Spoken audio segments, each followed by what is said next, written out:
Les deux questions principales, c'est combien d'eau et à quel moment est-ce qu'on en a besoin sur le territoire.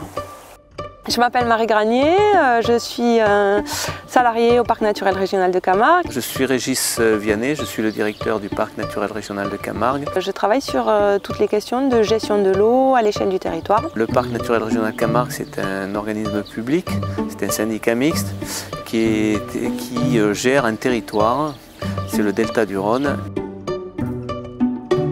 Le contrat de delta Camargue, c'est l'adaptation à notre territoire d'un outil qui existe au niveau national, les contrats de milieu, qui peuvent être aussi déclinés sur des rivières ou sur des bassins versants. Le grand principe de cette démarche, c'est de mettre autour de la table l'ensemble des personnes sur un territoire qui sont concernées par les questions d'eau au sens large. Comment on fait en sorte que les acteurs de l'eau aient des actions coordonnées à l'échelle d'un territoire défini, et le territoire qui est défini ici, c'est le territoire du delta du Rhône.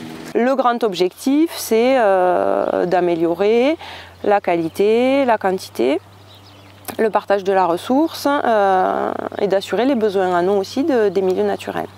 C'est à la fois des étangs, des marais, des vasières, des milieux de rizières qui sont des milieux aquatiques aussi mais artificiels. Le contrat delta doit contribuer à moins maintenir cette diversité de types de milieux qui sont liés à une diversité de types de gestion du coup. Le parc est structure porteuse et animatrice de la démarche. Animer la démarche, ça veut dire quoi? Ça veut dire faire en sorte que les acteurs de l'eau, on les identifie bien, qu'on les mette autour de la table, qui partagent les enjeux liés au territoire, liés à la qualité, à la disponibilité de la ressource, au partage de la ressource, à la gestion quantitative de cette ressource en eau. On porte le dossier qui va planifier la programmation des actions sur les 5 années à venir. La première phase s'est déroulée de 2012 à 2015. Nous sommes au début, on va dire, de la mise en œuvre des actions de la phase 2. On est pas loin de 80 actions pour plus d'une vingtaine d'acteurs différents du territoire qui vont assurer leur réalisation. Le contrat de milieu a cette vocation justement d'apporter des moyens humains, d'apporter des moyens financiers pour chaque maître d'ouvrage, que ce soit dans le domaine de la gestion des milieux naturels humides, que ce soit des questions de qualité, ça veut dire lutte contre les pollutions diverses, que ce soit dans les eaux usées, toutes les questions de préservation et de gestion de l'ensemble des zones humides. Mais la particularité du contrat de delta Camargue, c'est qu'il porte aussi sur le milieu littoral et marin, que ce soit dans la gouvernance d'un équipement hydraulique. Les questions de quantité pour traiter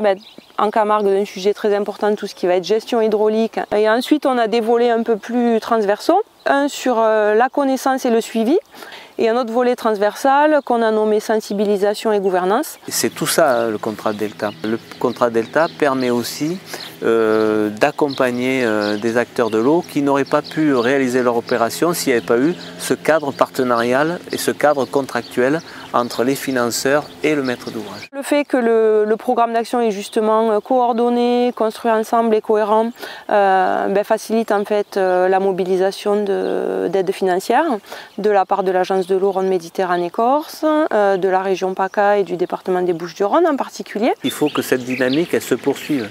Les enjeux sont tels qu'on ne réglera pas les enjeux liés à l'eau en si peu de temps, d'autant plus dans un territoire où la dynamique des eaux elle est permanente.